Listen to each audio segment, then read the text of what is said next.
গ্রামের কাঁচা রাস্তা, ভোরের কুয়াশায় হাত ধরে হাঁটছে বাবা আর তার ছোট ছেলে মেহরাব। মেহরাব বলল, বাবা আমি পড়ে যাব না তো? বাবা বলল, না খোকা, আমি আছি তো, তুই শুধু আমার হাত শক্ত করে ধর। কাদামাখা পথে ছেলেকে বুকে টেনে নেন বাবা। ছেলের স্কুলে পৌঁছে দিয়ে হাসি মুখে বলেন, যেদিন তুই মানুষ হবি সেদিন এই ভোরের কষ্ট আমি ভুলে যাব। পরীক্ষার আগের রাত, বাতির নিচে পড়ছে মেহরাব।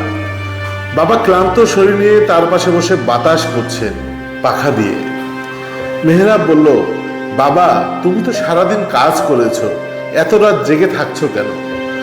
বাবা বললেন, তোর কপালে ঘাম দেখলে আমার বুক কাঁপে রে বাবা। তুই যেন স্বপ্ন পূরণ করতে পারিস, এই জন্যই তো আমি বেঁচে আছি। মেহরাব বাবার চোখে তাকায়, সেখানে কষ্টও আছে, কিন্তু ভালোবাসা ঢেকে দিয়েছে সব। শহরে চাকরির ইন্টারভিউয়ের দিন, মেহরাব নার্ভাস। মেহরাব বলল, বাবা যদি আমি ব্যর্থ হই? বাবা বলল, ব্যর্থতা বলতে কিছু নেই খোকা, একবার পড়ে গেলে উঠে দাঁড়াতে হয়। তুই পড়বি আর আমি তোকে আবার দাঁড় করিয়ে দেব। মেহরাব বাবার হাত চেপে ধরে, মনে হয় এই হাতই তার সাহস। বাবার বয়স বাড়ার সাথে সাথে বাবা অসুস্থ হয়ে পড়লেন।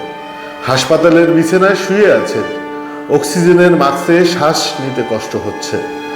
মেহরাব কান্না ভেজা গলায় বললেন, বাবা তুমি তো বলেছিলে সব সময় পাশে থাকবে, তুমি কি আমাকে ছেড়ে চলে যাবে? বাবা ম্লান হাসি দিয়ে বললেন, খোকা আমি চলে গেলেও ভয় পাবি না, আমি তোর ভেতরেই আছি। যখন তুই হোঁচট খাবি, হাত বাড়াতেই বুঝবি আমি তোকে ধরেছি। কথা শেষ হতে না হতেই বাবার হাত ধীরে ধীরে নিস্তেজ হয়ে যায়। বছর ঘুরে গেছে, মেহরাব আজ সফল মানুষ, কিন্তু প্রতিদিন দরজার পাশে রাখা বাবার পুরনো জুতো দেখলেই বুকটা হাহাকার করে ওঠে। সে জুতোগুলো বুকে জড়িয়ে ফিসফিস করে। মেহরাব বলে, বাবা তুমি তো বলেছিলে হাত ছাড়বে না, আমি এখনো তোমার হাত খুঁজি, আমি এখনো তোমার খোকা। চারপাশ নিস্তব্ধ, শুধু বাতাসে যেন বাবার সেই চেনা কণ্ঠে ভেসে আসে, আমি আছি খোকা, আমি তোকে কখনো ছেড়ে যাইনি। ধন্যবাদ সকলকে।